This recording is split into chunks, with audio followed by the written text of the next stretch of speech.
네, 취업난과 가정 불화 또는 따돌림 등 다양한 이유로 사회에서 고립되는 은둔형 외톨이가 늘고 있지만 정부 차원의 공식적인 통계조차 없는 게 현실입니다. 네, 이런 상황 속에서 광주광역시가 지난 2019년에 전국 최초로 은둔형 외톨이 지원 조례를 제정했는데요. 그리고 이 조례를 근거로 지난 5월 광주광역시 은둔형 외톨이 지원센터가 문을 열었습니다. 네, 오늘 시사와이드에서는 그동안 사각지대에서 드러나지 않았던 은둔형 외톨이 문제를 짚어보겠습니다. 함께 이야기 나눌 전세영 캐스터 그리고 오상빈 광주 동구 청소년 상담 복지센터장 함께하겠습니다. 안녕하십니까? 네. 먼저 이 은둔형 외톨이 하면 일본의 히키코모리 생각하시는 분들 많으신데요. 이 두 가지를 같은 의미로 해석을 해도 될까요? 네. 은둔형의 떠올리면 히키코모리를 떠올리기가 쉽습니다. 그런데 히키코모리는 일본에서 처음으로 나온 용어이고요. 처음에는 자신이 좋아하는 분야를 빠져서 등교 교부한다는 의미를 가지고 있었는데요. 네. 이후에 그 오타쿠, 덕후라고 하죠. 관심 분야에 몰입을 한다고 하는 의미도 있기도 합니다. 하지만 은둔형 외톨이는 사회적 관계에서 어려움을 호소하는 정서적 고립이라는 사회적 단절 현상을 특징을 보이고 있습니다. 또한 방이나 집에서처럼 한정된 공간에서 지내고 학업이나 직업 활동을 하지 않고요.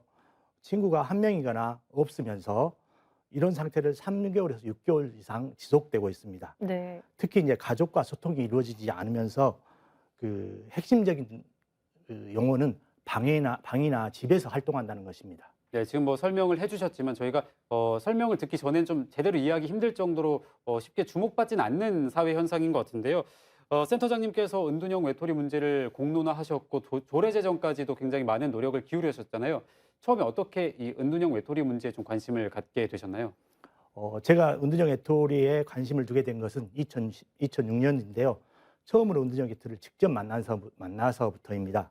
당시 은둔형 외톨이를 상담하면서 이런 현상이 앞으로 계속 증가하면 사회 문제로 발전할 수 있을 거라 예상했습니다. 그때 가정을 찾아가 상담했던 은둔형 외톨이는 2번밖에 만나지 않았는데 다시 다시 앱으로 활동하는 그런 그 상황이 되었고요. 은둔이 시작된 초기에 개입하는 게 중요하다고 생각이 들어 더욱 관심을 갖게 되었습니다. 이제 문제는 이 사람이 군대를 갔다 왔던 사람이거든요. 그래서 그 특별한 상담 기법이 뭐 적용됐거나 상담이 진행되지는 않았지만 은둔형 외톨이가 그 사회적 관심이 있을 때 이렇게 사회로 나온다는 걸 알게 됐고요. 그때가 군대를 갔다 왔던 청년이었기 때문에 16년이 지나 지금 보면 아마 40대이지 않겠느냐 보여집니다. 네, 그렇군요. 사실 은둔형 외톨이가 있는 것은 알지만 얼마나 되는지는 잘 모르는 경우가 많은데요. 이 은둔형 외톨이의 실태를 좀 조사한 게 있을까요? 네, 안타깝게도 정부 차원의 공식적인 통계 자료는 없는데요. 청소년정책연구원이 지난 2019년에 실시한 청년 사회경제 실태조사를 바탕으로 정리한 자료가 있습니다. 만 19세부터 39세 청년들을 기준으로 분석한 결과 국내 은둔형 외톨이를 약 13만여 명으로 추산했습니다. 광주시에서는 지원 조례에 따라서 지난 2020년에 10만 가구를 대상으로 실태 조사를 진행했는데요. 그 결과 349명의 은둔형 외톨이 당사자와 가족을 발굴했습니다. 광주시는 전체 인구를 고려했을 때 최소 5천 명 이상의 은둔형 외톨이가 있을 것으로 추정했습니다. 네, 그러니까 이 광주에서만 한 5천 명 정도를 예상을 할 수가 있는 수치인데요. 센터장님께서는 지금까지 뭐 100회 넘게 가정 방문하셔서 또 상담을 진행을 하셨잖아요. 이렇게 직접 상담을 해보시니까 왜 이런 은둔형 외톨이라는 사회적 현상이 나타난다고 생각을 하시나요? 서구 사회는 그 최소 2세기에서 3세기 사이에 이런 성장이 이루어졌는데요. 한국은 40년에서 50년 정도의 압축 성장을 이뤘거든요. 네. 그러다 보니까 사회적 약자에게 세심하게 배려하는 두지 못했던 그런 상황들이었던 것 같아요. 특히 이제 학교에서는 왕따, 폭력, 학업 부진, 인터넷 가호존 등 다양한 원인이 있습니다. 청년의 경우는 실업과 주거 문제도 있지만요. 특히 경쟁 사회에 적응하지 못하고 도태된 사람들의 다양한 욕구를 채워줄 준비가 되지 못했던 것 같습니다. 네. 그리고 이제 이런 사람들의 개인적인 요인도 있고 가족적인 요인도 있고 사회적인 요인이 다양한 측면에서 바라볼 수 있지만요. 가장 크게 작용하는 부분은 정서적 단절이라는 극단화된 상황에서 은둔형 외톨이가 늘어나고 있다고 생각합니다. 네, 이런 은둔형 외톨이를 지원하기 위해서 광주광역시 은둔형 외톨이 지원센터가 마련이 된 건데요. 전세영 캐스터가 직접 다녀왔다고요? 네, 그렇습니다. 지난 5월에 문을 연 광주광역시 은둔형 외톨이 지원센터에는 직원 3명이 상주하고 있고요. 각종 상담 자격증을 보유한 18명의 상담사가 활동하고 있습니다. 우리 지역의 은둔형 외톨이 발굴부터 상담과 치유 활동까지 다양한 활동을 하고 있는데요. 자세한 내용 영상으로 확인하시죠. 1970년대 일본 사회에 처음으로 히키코모리가 등장합니다. 초기에는 낮 동안 집안에 있다가 밤에 외출하고 등교를 거부하는 모습을 보였는데요. 등교 거부에서 시작된 은둔은 결국 히키코모리를 집안에서 벗어나지 못하게 했고 자기 혐오와 우울증으로 이어지면서 사회적 문제로 떠올랐습니다. 그런가 하면 우리나라에서는 1997년 IMF 외환 위기가 발생하면서 경제 침체와 불황이 맞물려 청년 실업이 급증했는데요. 이 시기에 한국형 히키코모리, 은둔형 외톨이가 등장합니다.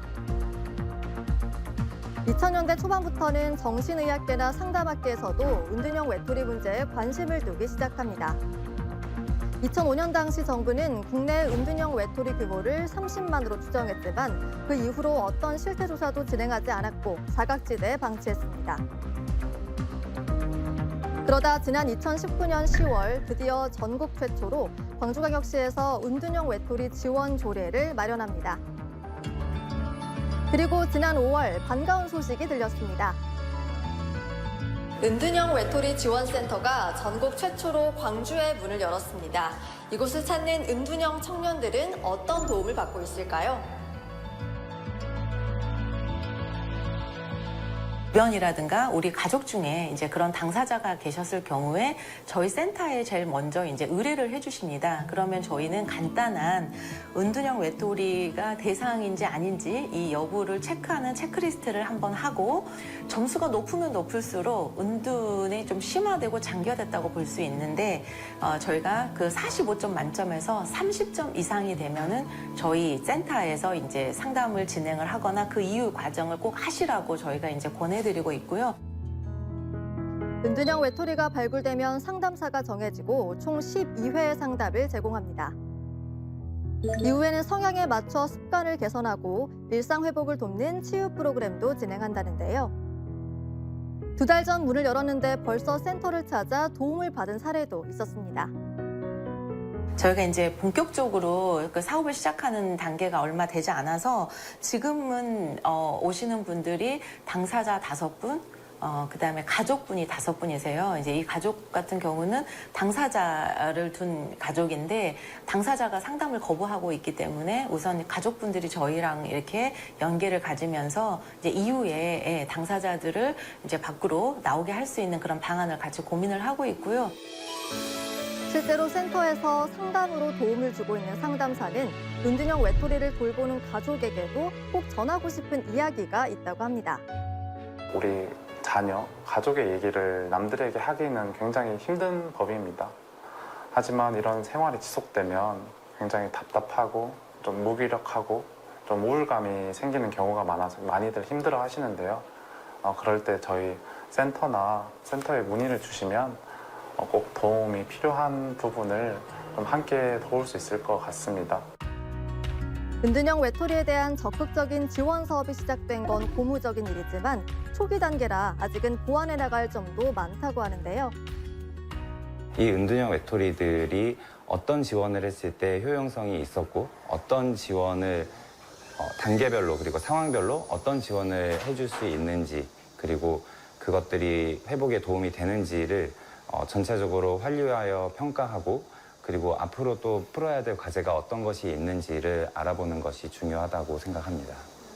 은둔형 외톨이의 발생 원인이 개인의 문제가 아닌 사회, 교육, 문화적인 측면에서 다양한 요인이 있기 때문에 이것들을 종합적으로 지원하는 대책 마련도 필요하다고 생각합니다.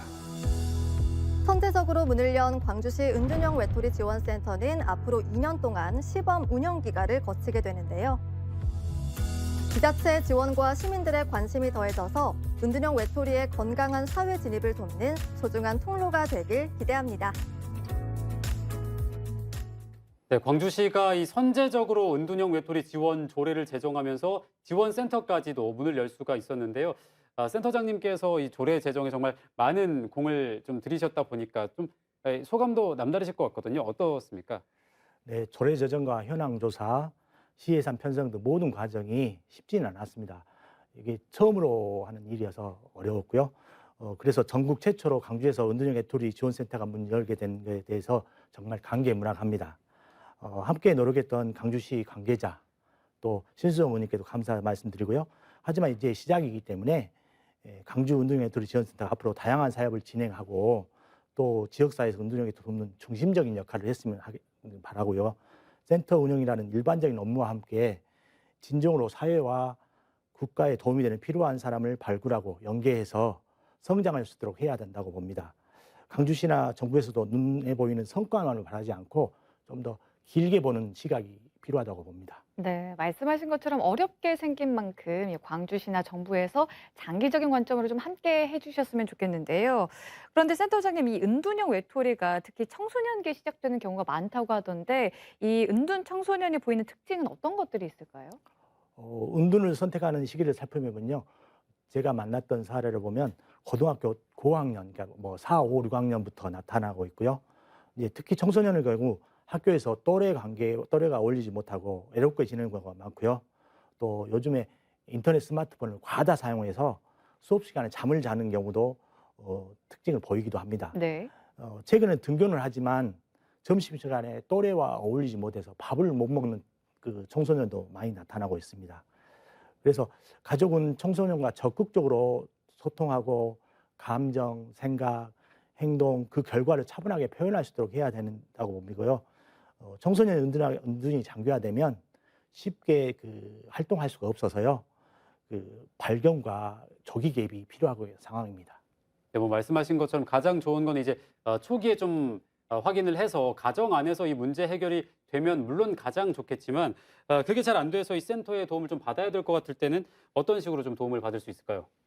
네, 광주광역시 은둔형 외톨이 지원센터는 나이 제한 없이 광주에 거주하고 있는 은둔형 외톨이 당사자와 가족이라면 누구나 도움을 받을 수 있습니다. 직접 센터에 방문을 하셔도 되고요. 상담사가 집으로 방문하는 것도 가능합니다. 또 온라인으로도 상담이나 교육을 진행하고 있습니다. 문의나 상담이 필요하시면 유선 전화나 광주광역시 은둔형 외톨이 지원센터 카카오톡을 통해서도 가능하다고 하니까요. 도움이 필요한 경우에는 망설이지 마시고 도움 받아보시는 것도 좋겠습니다. 네, 광주광역시 은둔형 외톨이 지원센터 꼭 기억하셔야 될 것 같습니다. 그럼 앞으로 이 은둔형 외톨이 문제를 해결하기 위해서 우리 사회가 어떤 노력을 좀 해야 할까요? 현장에서 다양한 욕구가 표현되고 있습니다. 이제 실제 전문가가 거의 없어서요. 그 접근이 어려운 상황이고요. 또 정확하게 은둔형 외톨이가 어느 정도 규모인지에 따라 정책 방향이 결정될 수도 있거든요. 그래서 정부 차원에서 공식적인 은둔형 외톨이 규모와 전문가 양성이 필요하다고 제가 주장하고 있고요. 네. 또 현 정부에서 국정 과제로 또 포함되어 있기도 하거든요. 그래서 제가 국가기관이나 국회의원실과 또 연락하고 있는데 올해 하반기 정도에 현황 조사가 이루어지지 않겠느냐 이렇게 압니다. 그리고 이제 무엇보다 다양하고 복잡한 상황에서 은둔형 외톨이가 발생하고 있는데 근본적인 원인은 우리 사회의 구조적인 문제와 함께 경쟁 사회의 그림자이거든요. 이를 해결하기 위해서는 우리 사회의 전반적인 의식 구조 변화와 사회 전체적인 변화가 필요하다고 봅니다. 네. 전국 최초로 문을 연 광주광역시 은둔형 외톨이 지원센터를 통해서 이 고립과 은둔에서 벗어나 다시 사회로 복귀하는 사례가 늘어나기를 바랍니다. 오늘 함께해 주신 두 분 고맙습니다.